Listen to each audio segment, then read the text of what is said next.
Oh, my friends, all good things must come to an end. As ever, time slips away so quickly, and we have arrived at the end of our celebration of the life and times of Anne Boleyn. Our final speaker is fresh off writing a new book about Anne called The Final Year of Anne Boleyn, and this will be published on the 30th of November 2022. So once again, I think we have the perfect guide to explore this most important relationship in Anne's life. Well, I'm referring, of course, to the historic love affair between Anne and Henry VIII of England. When their two worlds collided, England's trajectory as a nation shifted, and the religious and social landscape changed forever. Their relationship is often debated. Did they love each other? Was it purely ambition or raw passion whose lustre faded over time? Of course, Henry's hands were steeped in Boleyn blood. Anne would not have died if her husband had not condoned it.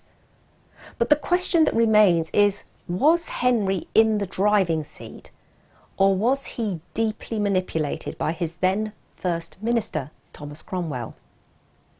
Well, we've heard from Dermot McCulloch and his take on the matter, but having been immersed in the last couple of years of Anne's life for the last couple of years, I wanted to talk to my erstwhile co-author to see if her research had resulted in a different conclusion. Many of you will know Natalie, as she is well known across the Tudor sphere. However, if you don't, then you need to check out Natalie's website, On the Tudor Trail. She is a Tudor history specialist, author, speaker, and of course host of the popular podcast Talking Tudors. Natalie has co-authored two books with me entitled In the Footsteps of Anne Boleyn and In the Footsteps of the Six Wives of Henry VIII. Her other books include Colouring History, The Tudors, and Colouring History, Tudor Queens and Consorts, both co-created with illustrator Catherine Holman, and then finally another solo project called Discovering Tudor London. Okay, well, my friends, for the final time, this time I give you Natalie Grueninger.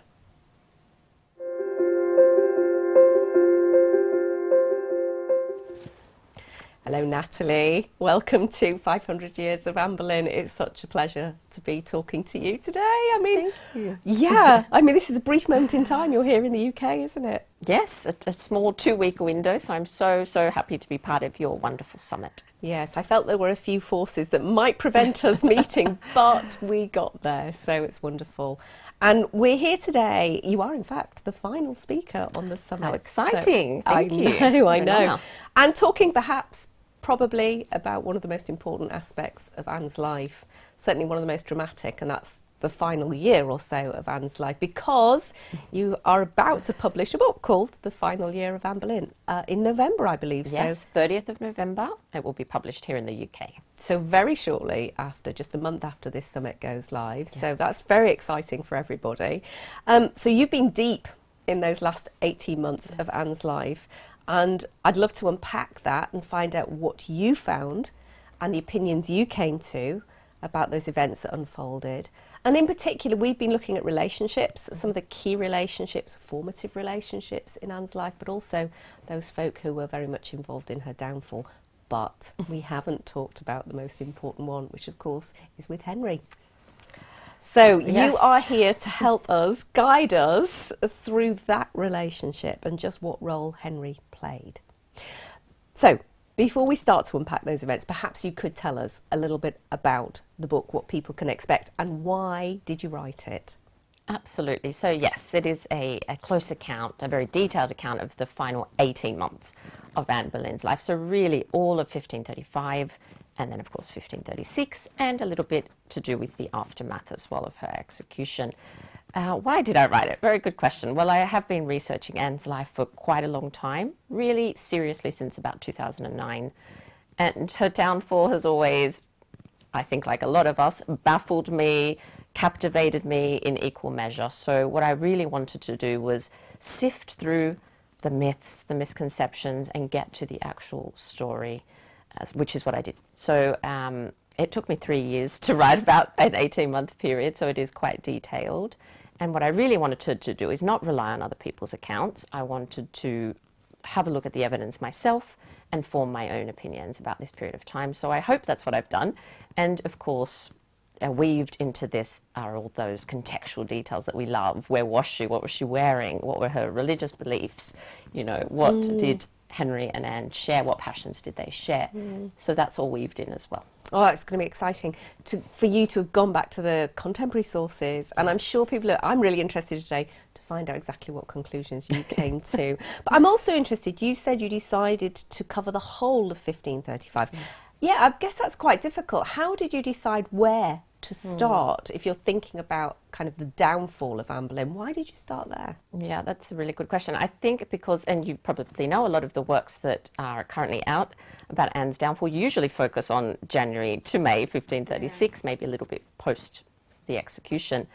I really wanted to look at 1535 because I realized just when we researched our own books and just in my private study that this is a pivotal year. There's a lot going on that tells us a lot about Henry and Anne's relationship, but also I felt that there was this idea that Henry and Anne had this passionate relationship.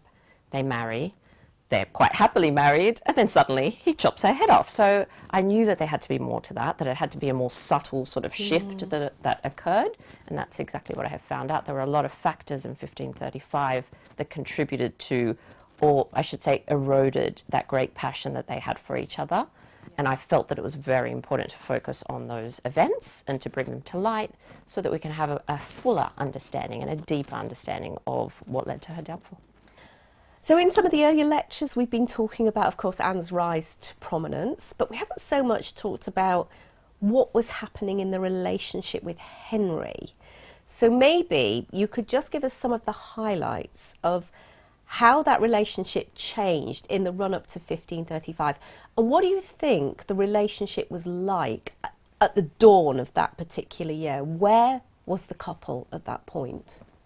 So in the run-up to 1535, things are quite stressful because you might remember, Sarah, that in 1534, Anne does in fact have what I believe was a stillbirth. It's often said to be a miscarriage, but I believe she was quite far into the pregnancy. And this was devastating, absolutely devastating for the couple. So she's had Elizabeth in September 1533. 1534, she falls pregnant again, which is very promising. And of course, there would have been great hopes for that child. In fact, a lovely crib is made, and there is some suggestion that Hans Holbein may have had something to do with the design. So they're expecting a prince. They're expecting a Tudor heir. And unfortunately, I think at Hampton Court, Queen Anne Boleyn goes into early labour, and we don't hear anything about the child, so we can only assume that ended in, I think, a stillbirth. So things are tense. Things are very tense. However, there are also lots of negotiating happening with France, trying to organise a marriage for the Princess Elizabeth with one of Francis's sons, and they're giving them the runaround, basically. And this is causing stress in the relationship. So we head into 1535 under quite a lot of strain. And beginning 1535, Anne is, I would describe it as having something of a mental breakdown. Really, even that early on in the year? Even that early on. So I think that's sort of where I was trying to show that this isn't something that occurred just in 1536. This marriage was under quite a lot of stress. But as some other authors have put it, there were periods of sunshine and periods of storm. So often because, and I think we might touch on it a little bit more, but because they shared so many passions, when they were away from London, away from the business of ruling and monarchy, they were able to rekindle something of their romance. But really, heading into 1535, there is an account where a French ambassador is describing a visit that he had with the Queen and the King, and he says that Anne Boleyn says that all eyes are on her. She's very stressed. She feels completely under pressure. And this is the start of 1535. Yeah. I do remember researching that stillbirth, and it felt to me that was a real fracture point for them. I really think it hurt, didn't it? Because Henry went off and left Anne. He did. I think at Hampton Court Palace, the first time since they'd got together. So was that how it felt to you? Do you think that stillbirth was a really critical, I would say a fracture point? I'm not saying that they didn't kind of make it up, as you said, there was sunshine and showers in their relationship. But it always felt to me, I know Elizabeth burst with disappointment, but I always felt that was such a really deeply problematic event. I think you're completely right. I think the birth of Elizabeth, although she was healthy, so that was wonderful, she was still not the heir that Henry was looking for. So I think that awoke some demons. And then 1534, the stillbirth of their child, I think just enhanced that fear in him, and we see that paranoid streak coming to the forward quite strongly at that point. So yes, I do think that changed the trajectory of their story. Yeah. Absolutely. So let's take it to the beginning of 1535 then. I know there was a lot going on, because you and I have spoken before. I'd love for you to talk to us, though, about the context of that year, with the relationship that was just piling pressure on. Perhaps you could tell us about some of those things. Absolutely. So, but we just need to keep in mind that 1534 saw a number of new acts of Parliament being passed, which are very important. So a new act of succession, we have a new act of treason, which I think really adds to the atmosphere of fear and distrust that we see, that I saw very clearly in 1535. We have a rebellion in Ireland that the king is very stressed about. It's coming to a sort of closing point by early 1535, but it's still on his mind. We have internal strife. There are people that are very unhappy with the situation in the country, with rising taxes. We have serious inflation because the crops that year failed. So we have people starving throughout the country. The food that is available is of very poor quality, and the prices have been jacked up, of course, too, because there's not a lot of it. So there is a lot of discontent. There's discontent with Anne being queen. There's discontent with the fact that Henry is rising taxes, where people are already suffering deeply. And then, of course, there is the threat of a Catholic invasion, which is very real. Of course, we look back with hindsight and we think, oh, well, Charles and Francis did not invade, but they did not know that. They felt quite strongly that there would be an invasion by the Catholic forces. And just for those people who may not be aware, why were they potentially going to invade? Why was the Catholic kind of, alliance looking to invade England at that point? Yeah, so at this point, I don't think we've mentioned Catherine of Aragon yet. So she has been set aside. She is living in exile, but a majority of the country believes that she's still the rightful queen. And of course, she has relatives all over Europe in the most powerful positions. Probably one of the major ones is, of course, the Emperor Charles V. So he's unhappy with the situation that his aunt is in. He's unhappy with the situation that Lady Mary is in, of course, the daughter of Henry and Catherine of Aragon, who is now made a lady and really made to sort of serve or be subservient to the Princess Elizabeth, which is Anne's daughter. So there's a lot of discontent about the religious changes as well that are going on. So at this point, there's sort of subtle changes that are happening, but Henry has been made supreme head of the Church of England, and it became in 1534 illegal, in fact, to reach out to the Pope for any sort of assistance, which is what Catherine was doing quietly from her exile. She was doing exactly that. And the Pope is urging Francis I and the Emperor Charles V to rectify the situation. There are bulls of deprivation that have been sort of published, but he knows he needs the support. The Pope knows he needs the support of the Emperor and Francis, and it just so happens for Henry that they just don't invade in the end. But this was a real threat and a real fear that people were very concerned about, especially because the suggestion being made was that they should, in fact, cease all trade with England. Right. Now, at this point, England is importing most of its food. So we have, this is on top of the already struggling situation where people don't have food because of the terrible weather. There was very bad weather at the start of 1535, which is why the crops failed, which is why people could not even access bread. And the bread they accessed was poisonous. It was being described as poisonous. It was that bad quality.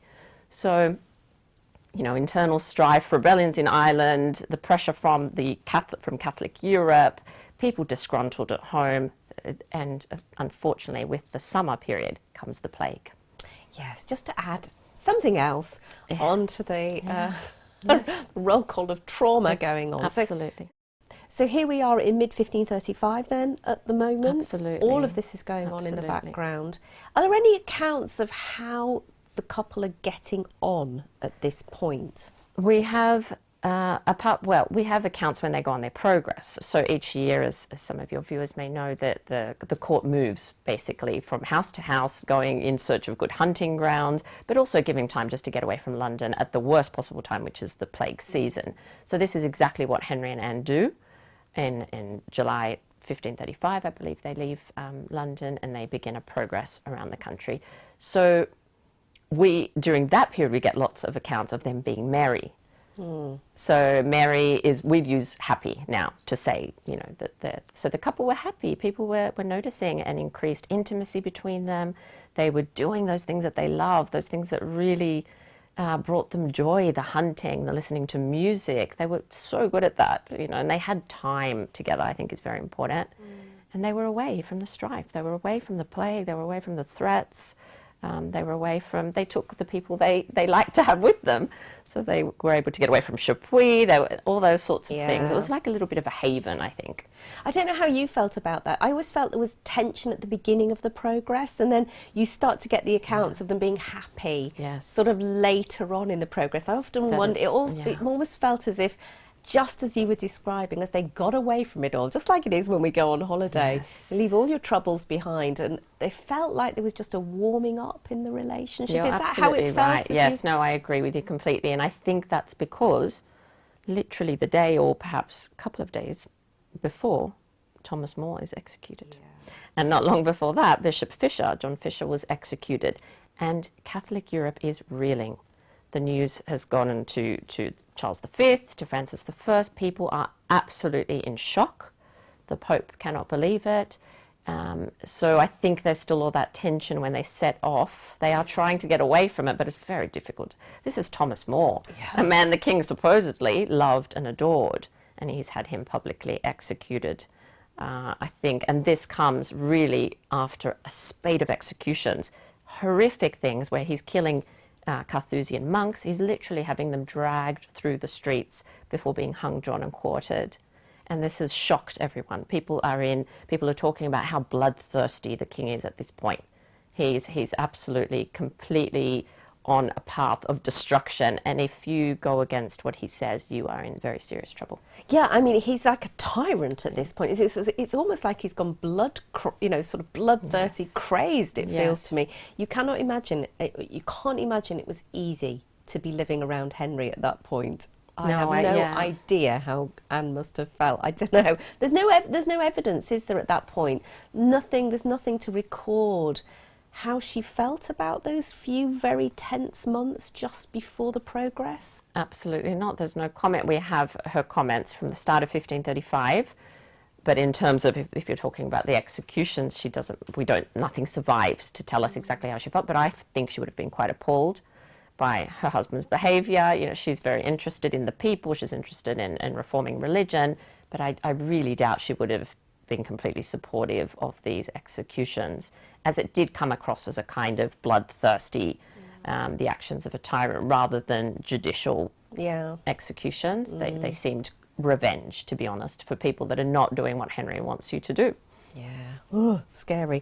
Now, they go on progress. It's a really momentous and historic progress. Perhaps you could talk about the actual nature of this particular progress, where they went, why did they go there, what were some of the things that were going on during the progress? It's the second longest progress of Henry VIII's reign, so it is very important progress. It's, I think, almost 4 months by the time they get back. It gets extended on the road, so The original itinerary was shorter, but they in fact extend it, which is evidence again that they're having such a great time towards the end. They don't want to come home. They don't want to come back to all We all know that feeling, don't we? Exactly. Yeah, and they're the king and queen, so they were able to extend it.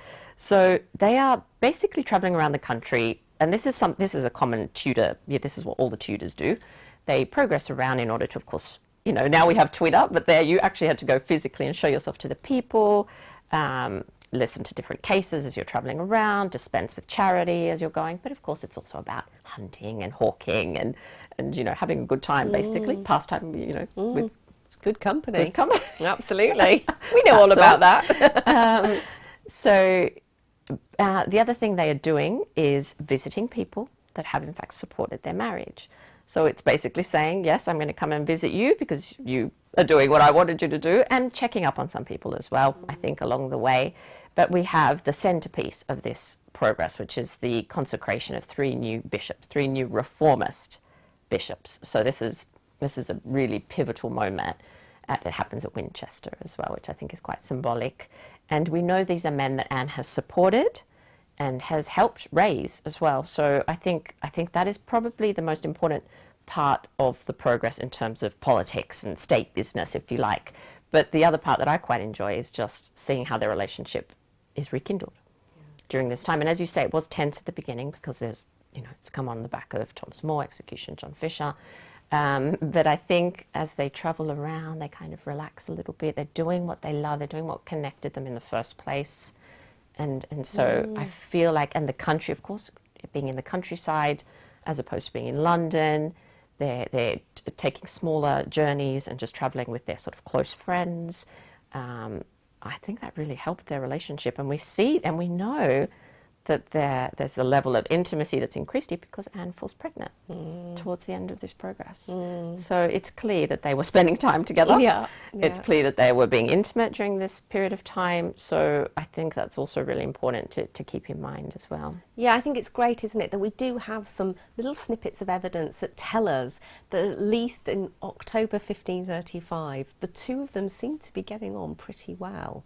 Yeah. And any sort of strife or tension appears to have melted away. And of course, as you say, Anne leaves that progress. She doesn't know it yet, but of course she's pregnant. So she finds out when, do you think? Well, we don't actually know, to be honest, when she finds out. That's a very good question. She's got her physician with her, so I'm sure that he was probably watching for signs, as Anne would have been. We have, of course, all those fantastic letters saying how merry the couple was. We have the extension of the progress.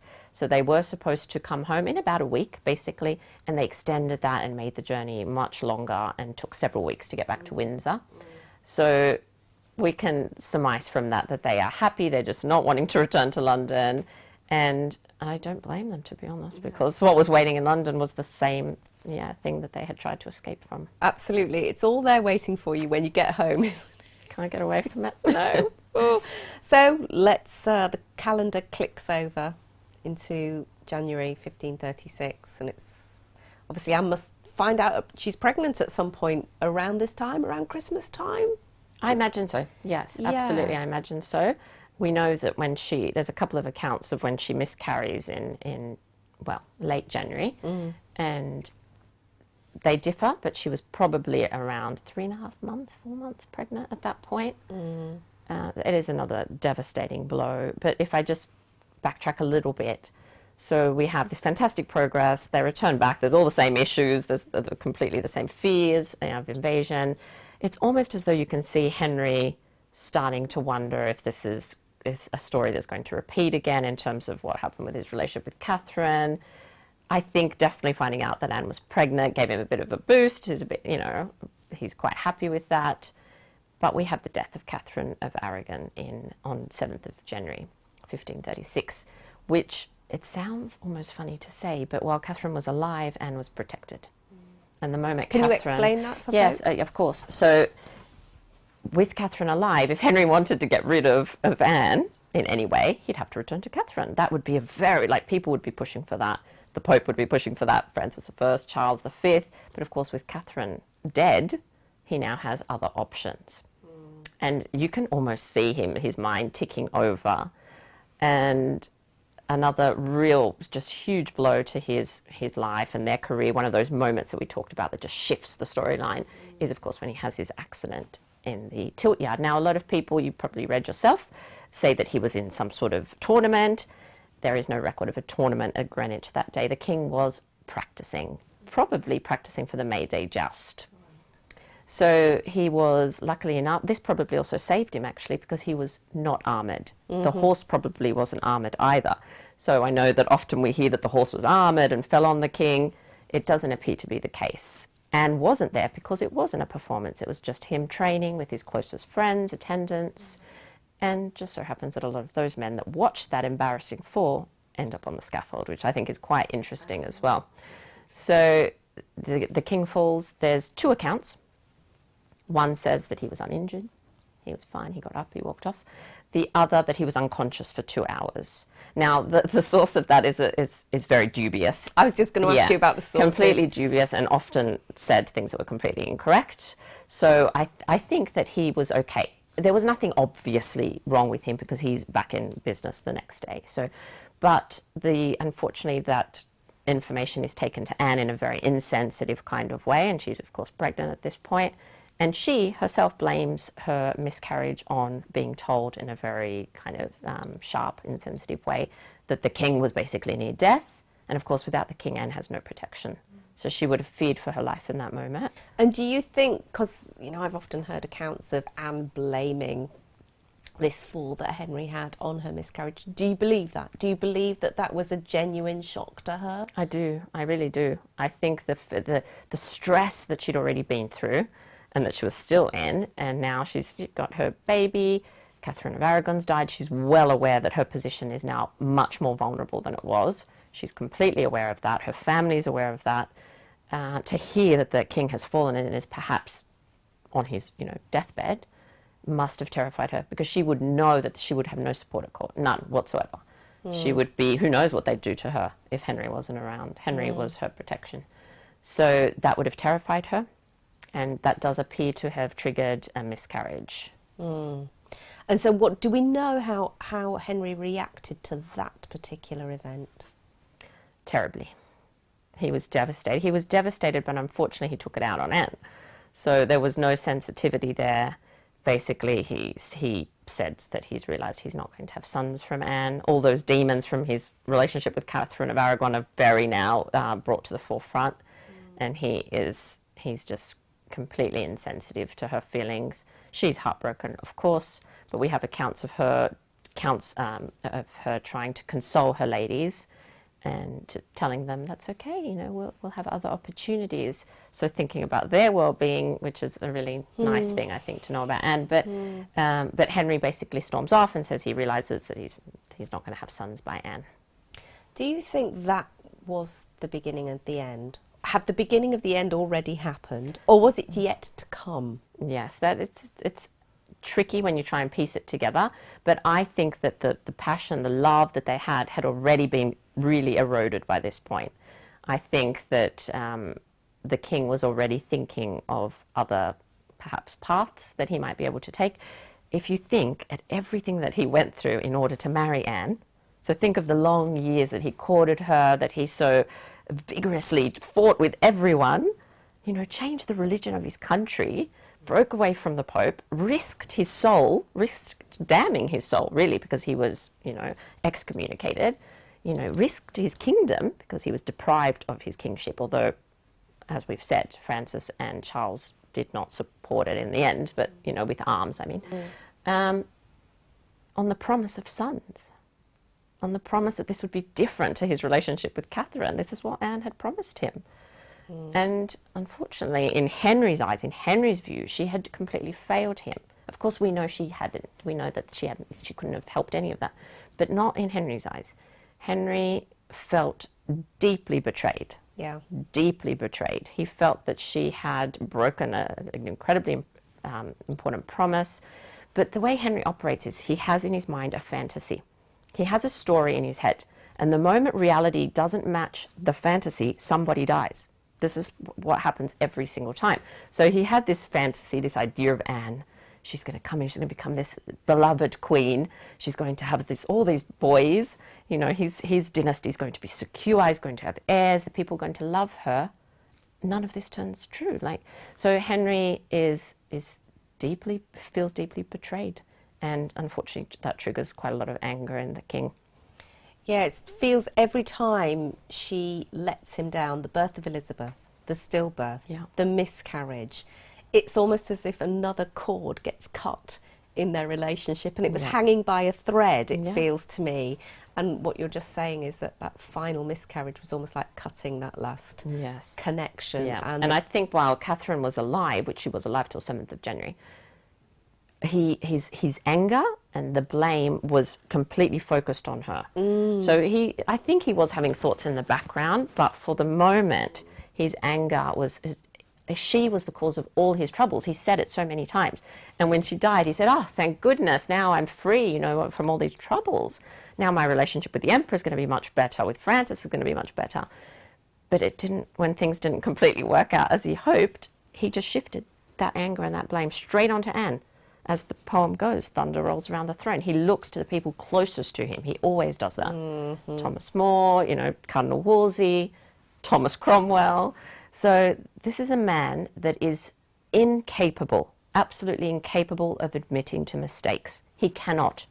This is actually something he does not do throughout his entire reign. Yeah. And I've tried to find an example where Henry has said, oh, I was wrong, you were right. It's not there. It's impossible. He cannot be wrong. So if something doesn't match that fantasy in his head, he looks, whose fault is it? Your fault. That's why this isn't like the fantasy I've got in my head. Yeah. And it was Anne that he blamed. And it's almost as if the passion, now I won't use that word love because I'm going to ask you about that in a moment, but the passion was so intense, and the intensity of that turns to an equal measure of fury and anger. That's exactly right. So I did want to ask you, actually, because people, you know, I've had plenty of chats with people. Was it love? Did they love each other? Did they ever love each other? Did they love each other equally? I'd love to hear what you have to say about that. It's such an intriguing question, isn't it? And I think I've thought about this a lot. And I think even when you have a couple in front of you now that you know, perhaps you're close friends even, it's difficult to assess the love between people, isn't it? It's a hard thing to do. So it's even harder, of course, when they lived 500 years ago. Did they love each other? I think that there was definitely passion in that relationship. I think there was something very special about Anne that Henry doesn't find again. I think she intrigued him and captivated him to no end, because of course we know what he did for her. So I think he was in some measure, I sort of want to say obsessed for a point. And I think with Anne, as with all the Boleyns, they're extremely pragmatic. When she saw the situation she was in, I don't think she wanted to be in that position. She was a loyal, loyally serving Catherine of Aragon for many years. And we often don't think about the tension that must have caused, or the conflict, the internal conflict that must have caused Anne when the king is showing interest in her, when it's her mistress's husband. Like, there must have been, and there's no evidence to suggest that Anne and Catherine's relationship was nothing other than very positive. There is no evidence to suggest anything else. They enjoyed a lot of the same things. Despite the differences in religious views, they really did. They were very similar women in many ways. So when Henry's now, his eyes of, beady eyes have spotted Anne, that must have caused a lot of conflict, I think. But I also think what happened with Anne is that she realized that this was an opportunity. And I don't mean an opportunity for her to gain riches, just to become more wealthy. I think she saw the opportunity to make a difference. I really do. I feel that she saw the direction that the country was heading in and felt that she could do something about it and perhaps change it and improve the lives of the people, the English people. And so I think that in a Boleyn way, she saw an opportunity and made the best of it, to be honest with you. But the king, we have to remember, we picture the sort of overweight, obese, horrid Henry, but he was incredibly captivating, incredibly charming, and this is the King of England as well. If he's showing interest in you, that must have, in a way, you must have felt quite special, I think, because Henry had that ability, and there's lots of accounts. He could put his arm around you and make you feel like you were the most important person in the world, but a moment later he can turn his back on you and never think of you again. So he's so intriguing. He is an enigma. He's been called that before, a psychological enigma, and he is. Yeah. He is. But I think Anne saw something in him definitely. I think he showed a vulnerable side to her that he didn't show to other people, and I think that's why he was also feeling so terribly betrayed by her, because he had shown a part of himself that perhaps he didn't often show people, and they were so alike in many ways as well, with their interests. So I know I haven't completely answered your question, but did she love him? I think she probably did grow to love him, which makes this all the more tragic, doesn't it? Yeah, it does really. I can certainly, it's easy to see the level of attraction between the two. You've got an alpha male and an alpha female. Absolutely. They must have been drawn together with an intense amount of chemical intensity. But yeah, interesting to hear your thoughts on the love question, because I know it's a very divisive one and people feel very difficult about it. It's a difficult one. And if we read the story backwards, of course, how can we say he loved her? He executed her. How can we say he loved her? But I think we have to keep in mind to make sure we're reading the story the way it happened and not in reverse. Because if we start in 1536, well, what can we say about the relationship? It's very difficult. But I think there was a point where they were happy. Yeah. It's kind of, what is love, isn't it? Well, really? That's the other question, isn't it? Exactly. Yeah. Okay, well, we are in February 1536. A certain young lady is about to come onto the scene here to move things along. Maybe you want to tell us a little bit about that and what that did to accelerate the situation even further. Absolutely. So this is February, I think it's quite early February, is the first time that a certain woman by the name of Jane Seymour is mentioned in relation to the king. So we know that she's at court, we know she's serving Anne in some capacity. It's not clear whether she was a permanent member of Anne's staff or whether she is one of the ladies that kind of retreats to her home and then comes back. But she was in Catherine's service too, so she's been around for a long time. This kind of idea that he suddenly saw her and fell in love is just a myth. Jane is very possibly on progress with them in 1535, and one of their stops is Wolf Hall, made very famous by the late Dame Hilary Mantel. So, but I think the person who rose to prominence during that visit was Edward Seymour, not Jane Seymour. So it doesn't appear that Jane is really in the picture in terms of a relationship with the king until February, where she's mentioned in definite connection to the king, showing interest in her. It's very interesting that you mention actually Edward Seymour, because I totally agree with you. It seems that it was Edward that got all the attention. And so are we therefore to draw the conclusion that it was probably Edward who moved the relationship on with Jane? Was he absolutely instrumental in making this thing happen? Absolutely. I really do think he was, especially for a long time we thought that Jane's father died in December 1536. And this was very confusing to the timeline, because when Jane becomes queen, the only person that seems to benefit apart from Jane is Edward. And so where was John? Sir John Seymour, the father. So this caused a lot of confusion, a lot of questions, but the work of recent historians has shown that he in fact died in December 1535, so that makes perfect sense now why he didn't receive any kind of rewards, because he was dead. And we have this young, ambitious man at the head of the family now, who is now seeing that the king has tired of his wife, which he has. It's quite obvious, I think, to people that Henry has closed his heart to her, and he's closed his heart to her for a number of reasons, but I think by the end of January it's clear to everyone that this is what's happened, that there's an opportunity here to unseat Anne. I think it's, though, very important to point out that I don't think anybody thought that she would be executed. Yeah. I have to point that out. Yeah. Because we often, when we're fans of Anne Boleyn, we make the Seymours out to be, of course, these, kind of the enemy. But to be honest, I don't think even they could have imagined the carnage that was to come and what this would cause. I think perhaps a retirement for the Queen was what was envisioned. Well, an exile, exactly like Catherine. Yeah. Of course, we know it didn't turn out that way, but I feel it's important to say that. But I do think that with Sir John Seymour, more experienced man, gone, we have this young Seymour ready to, take on the world, and Henry likes him. Henry likes him a lot. Yeah, and he's super ambitious, isn't he? He is. Absolutely. So what happens next? How does this all come to a head? And I'm particularly interested in who do we have to put in the dock over this? Is it Edward Seymour? Is it, of course, Thomas Cromwell, who we've just been listening to Dermot McCulloch talk about his opinion about Thomas Cromwell's role in this? Or is it Henry? How do we sort all this out? Sarah, we could end this conversation now by saying Anne is dead because Henry wants her dead. We need to be very clear with that. There are, of course, factors that come into this, but in the end, she dies because Henry wants her dead. I know it's hard to sort of take in, considering the love and the passion and everything that they went through. But the vigor that he showed in getting Anne is exactly what he now displays in getting rid of her. It is a real violent, sort of shocking series of events that take place. And the king is quite clearly wanting her gone and permanently gone. Now, Thomas Cromwell is, of course, Henry's right-hand man. I think Professor Eric Ives at one point said that Cromwell was Anne's man. This is completely so far from the truth. Cromwell was always Henry's man. Prior to that, he was Wolsey's man. And we know that we can debate how much Anne had to do with his downfall. Some people think a lot, others not so much, but she had some role in it. We know she had some role in it. So this is Cromwell and Anne's relationship is very tense from the beginning, but they are both astute and clever enough to know they have to hide that because it doesn't reflect well on the king if they're openly fighting. So they kind of keep it under wraps for most of Anne's reign, but it does start to kind of burst out in 1535.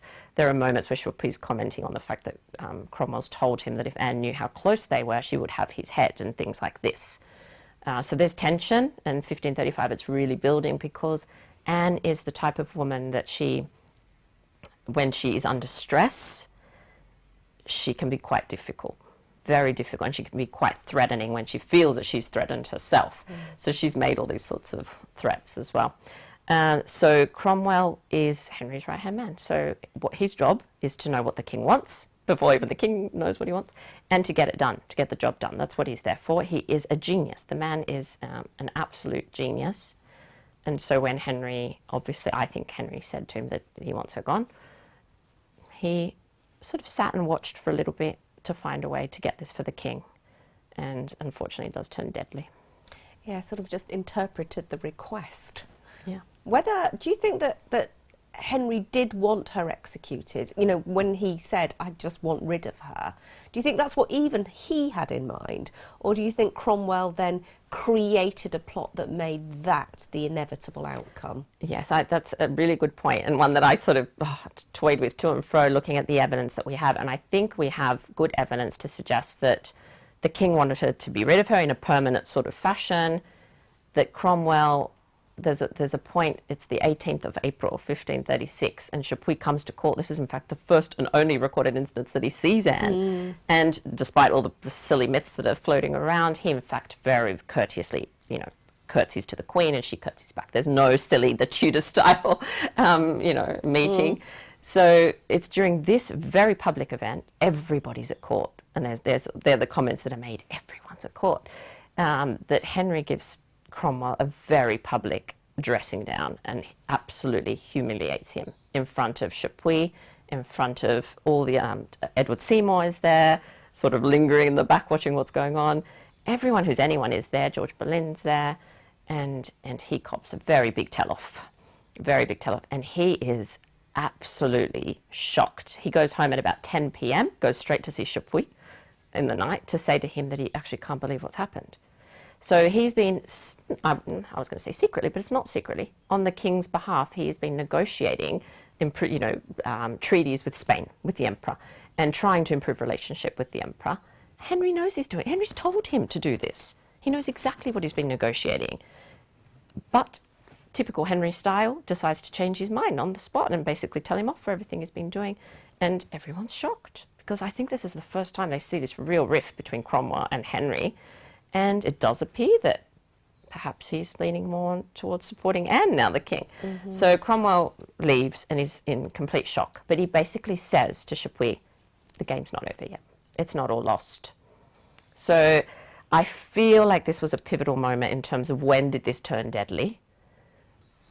Not long before that, Anne had made some pretty wild accusations. All true, I think, but just incredibly brave of her.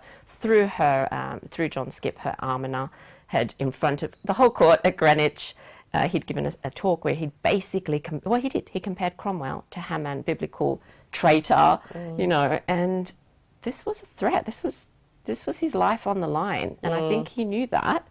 I think it was the first time that he realised, oh, I can't rely on Henry. Henry is fickle. But I think he thought he was safe in the king's protection up until this point. And he makes a comment like that. He says something like, anyone who relies on the word of a prince is kind of silly because they change their mind so often. So he knows Henry's tired of Anne. He knows he wants her gone quite permanently. He now knows that Anne wants him dead. Yeah. And I think it's the kind of kill or be killed moment for Cromwell, isn't it? And I really do. He just presents that fait accompli that makes it quite easy for him. And then it is a sort of, it's like a perfect storm, isn't it? Because unfortunately Anne, as I said, when she's under pressure, she becomes quite rash and says things that, you know, perhaps she shouldn't have said. And so the weekend leading up to the May Day joust, where there was a progress being planned and there was all lovely things about to happen, she makes some serious mistakes. Very serious mistakes. And I felt as well when I was researching and writing this, I really felt her lack of training. I really felt that someone like Catherine of Aragon would never have made the same mistakes. And I feel that what we see is Anne's lack of training. Yes, she's incredibly intelligent. Yes, she's so elegant, so fashionable. She's absolutely good at everything, every courtly pursuit you can think of. You know, the woman is absolutely amazing, but she was not brought up to be a queen. She doesn't have that. She has emotions and she has difficulty controlling them, and she can get angry and she can yell at people. Well, we actually see that in her daughter, don't we? That slapped a few people when she got mad, and you know, so she doesn't have that ability that Catherine has to turn a blind eye, firstly, and she doesn't have the ability that Catherine has to present this marble facade that is just impenetrable when you need to be completely elegant, completely poised at those moments. Like, think of the Blackfriars trial, where Henry is, you know, wanting her to give in and to give up her queenship, and the performance is incredible. Yes. Because this is what she's been brought up to do. She's watched her mother, you know, she's watched her father. She was in close proximity to their ruling of Spain. So I felt for Anne there, because I felt her lack of training, despite how brilliant she was, that she wasn't meant to be queen. Yeah, it was her Achilles heel. And she had trouble. Yeah, she had trouble maintaining that. Now, we all know what happens next, of course, with Anne being arrested, along with the men who were arrested with her. But I wanted to ask you, do you think that if Anne had managed to get to Henry, that the outcome would have been different? It's very interesting to think about that. So we know that when Catherine Parr reaches Henry, things change for her, and when Thomas Cranmer reaches him, things change for him. However, I really feel that Henry had made up his mind. I really feel that he'd closed his heart to her by that point. Yes, access to the king is incredibly important, and this is why we find at the moment that of the first arrest, there is no more access for the Boleyns and their supporters to the king. That is immediately cut off. Because there is a danger with Henry. There's always a danger with Henry. I was talking about that fantasy in his head.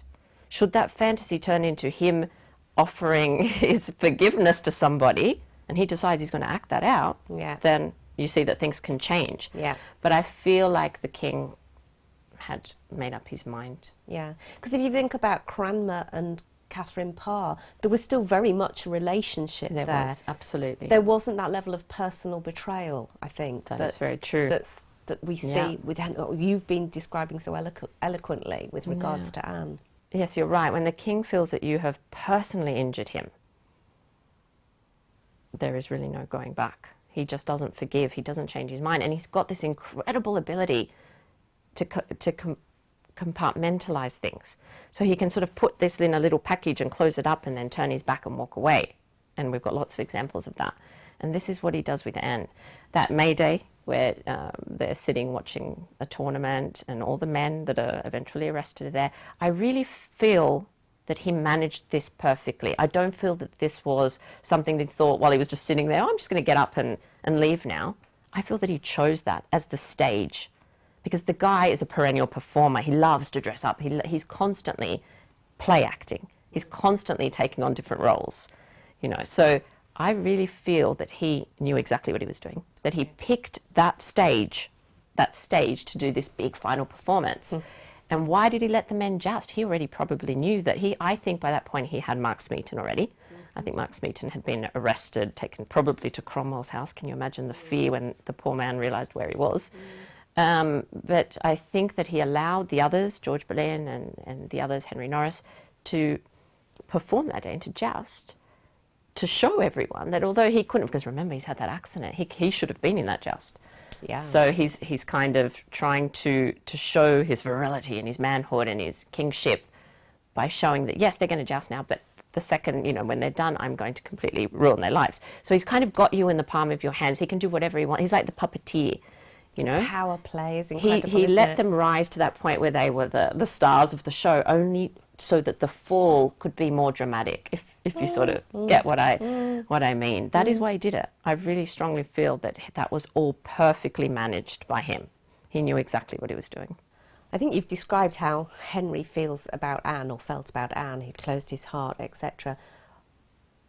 I've often wondered and tried to put myself in Anne's body right at the end of her life when I was writing LTV. How did she feel about Henry at the end? What were her feelings, do you think? What were her emotions towards him? Yeah, it's a very interesting thing to think about. Right towards the end, I think Anne was completely exhausted and totally resigned with the end. I really do. And I feel that after George's execution and the execution of the other men on the 17th of May, I think all hope was gone. I think she was a completely shattered woman. But she does perform incredibly elegantly at the end. So I was talking about that lack of training. She shows her stuff. She shows her mettle during this period. This is when we see why she could not be exiled. So it's really interesting because it's only at this point when she's arrested and when George Boleyn is arrested and during their incredible trials at the hall at the Tower of London in front of literally thousands of people have packed in to see these trials, and they are show trials. Her household has been dismantled. The other men have been found guilty. If they're guilty, the Queen has to be guilty. There's no other. They were complete show trials. Henry, in fact, the day before her trial, sends a message to Jane Seymour to say, I'll let you know by 3 p.m. tomorrow that she's guilty. Not that we'll see what happens. I'll let you know by 3 p.m. tomorrow that she's guilty. This is a farce. Everyone knows it. Yet it's given George and Anne a stage to show what they're made of. And they are formidable. They are absolutely formidable. They're so impressive at that point. And I think it really shows why these are not two little people you can just shove into a corner. These are incredible people and charismatic, and people are drawn to them. So there was a wager during George's trial that he would be found not guilty because he was so impressive. And that's incredible in the Tudor age because virtually nobody escaped. I can think of one person that escaped a charge of treason. Yeah. And it was so shocking that Chapuis wrote a whole big letter on it because he was like, I cannot believe this person's been, let off for a treason charge. If you're charged with treason, we know the king wants you dead, so you're going to be dead. Yeah. And that's exactly what the peers of the realm. And I always think of that moment where they all said guilty, guilty, guilty, and they had to hear it so many times. And of course, it's their uncle, Thomas Howard, Duke of Norfolk, that is presiding over the trials. And it is he, in fact, that then pronounces judgment that she is to be beheaded or burnt at the king's pleasure. And she is brilliant. She's absolutely brilliant throughout. Afterwards, in the aftermath, do you think Henry ever regretted executing Anne? Well, remember I said this is not a man that admits to mistakes. So I really don't think he ever publicly said that. If he's going to say that, he's going to blame someone else for it. So perhaps if that ever came up, it would have been Cromwell's fault, or it probably would have been Cromwell's fault, actually. But there is some evidence, and the wonderful Sandra Vasoli has done more work on this, to suggest that on his deathbed, and let's remember that Thomas Cranmer is there on his deathbed, and I always sort of think, I wonder if there was some conversation about Anne, because Cranmer is with Anne in her final moments as well. So we have him seeing Anne take mass and swear on her life, her soul, that she's not guilty of any of these crimes. That is like a modern lie detector test right there, because people don't go to their death with a lie on their lips. That's just not going to happen because you are damning yourself. So everyone knows she's innocent. And then he's at Henry's deathbed. And there is a suggestion that while he was on his deathbed, he did confess that he regretted what had happened with Anne to another, I can't remember the man's name, to be honest, but to another man that was there, another religious person that was in attendance. So it's possible. Is that written? It's a written account, yeah. It's a written account. It's a written account from a little bit later, though. Yeah, Yeah. interesting. Yeah. So we'll have to see what Sandy. Yes. Sandy So it digs up is. It is that, possible, I think, and I think we can see by what happens that he's searching. He's searching for something, the king, and he just doesn't find it again. Oh, well, I was going to ask you, frame it in a slightly different way. It's kind of, was Anne the woman who really got under his skin? Was she the one in many ways? What do you think about that? Do you think that she was? Do you think that she was incomparable in some ways, or not? Maybe you feel that actually he did share a closer, more genuine love with one of his other wives. No, I think she was. I think he continued searching for a version of her. Well, what we see him do immediately, he becomes engaged to Jane Seymour the following day. So if there's any question about whether the king thought Anne was guilty, I think that should iron all that out, because it was made up. All the charges were made up. But Anne was vulnerable to those charges because of her. She'd come in as the other woman, so it was easy to kind of pin these things on her. Whereas someone like Catherine, this would never have stuck. It would have been impossible. So with Jane Seymour, I think what he did is just look for the opposite, to be honest. And this is not to belittle Jane. That's not what I'm trying to do. But I mean, I think she was very different to Anne. But I also think she had her own goals in mind.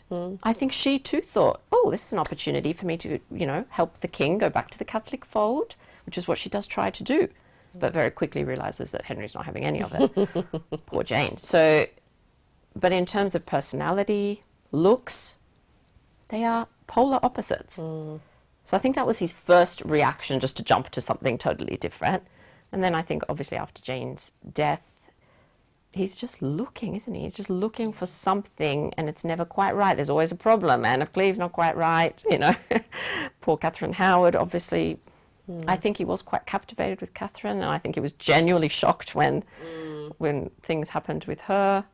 Catherine Parr, perhaps, was maybe the closest to another sort of connection. Certainly from an intellectual equal. I think definitely from an intellectual perspective, from that ability that she had to debate matters of religion, like Anne had as well. Yes. So there's probably the closest parallels, I think. But I think there was no one like Anne. I really do feel that I think Catherine was magnificent as well.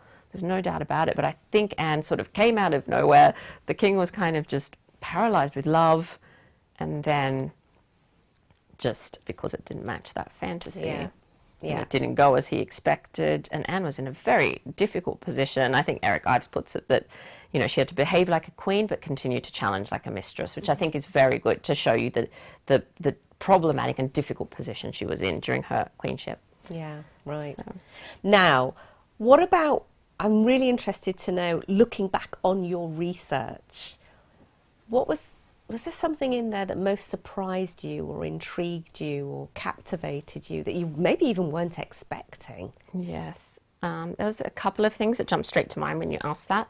The first is that I was talking about the lack of training with Anne and the way that affected her. I'd never really thought about that very much. So I think that was a bit of a surprise, and I could see how she was made more vulnerable by that. But the other thing that I have to say completely floored me was just how vicious that turn was that Henry did, and how much he wanted her gone. I feel like, even after all these years of studying this period and of, knowing this story so well, I part of me wanted to believe that he didn't do that he didn't turn on her so viciously, but he did. He absolutely did, and he sought her end with the same vigor that he sought to marry her and to be with her. And I found that quite shocking. I found it shocking to have to finally admit that Anne was killed because Henry wanted her to be dead. Didn't want her exiled, didn't want her sent away to France, wanted her dead. And that's pretty shocking. That's vicious. Well, I think we've probably come to the end of our story. Thank you so much. Can you tell us again when your book is going to be out and where people can get it? Yes, so 30th of November, the final year of Anne Boleyn. In the UK, there will be, the US release is a little bit later, I think January next year. but you should be able to get it at all good bookstores, online, of course. And I know you have viewers from all around the world, so you don't need to wait if you're in the US or you're in Australia. You can go, things like the Book Depository are great. That's where I do a lot of my shopping. Free worldwide delivery. Yeah, perfect in time for Christmas, eh? Absolutely. Well, thank you, Natalie. It's been so good to sit down with you and talk about one of our favourite subjects. Oh, it's been so lovely. And thank you so much again for inviting me to be part of this wonderful summit. I feel very honoured. Oh, you're welcome. Thanks, Nat. So, my friends, that is the end of the summit. I do hope you've enjoyed all the speakers and that you have enjoyed learning about 500 years of Anne Boleyn, its girl, icon, and surely a kick-ass legend.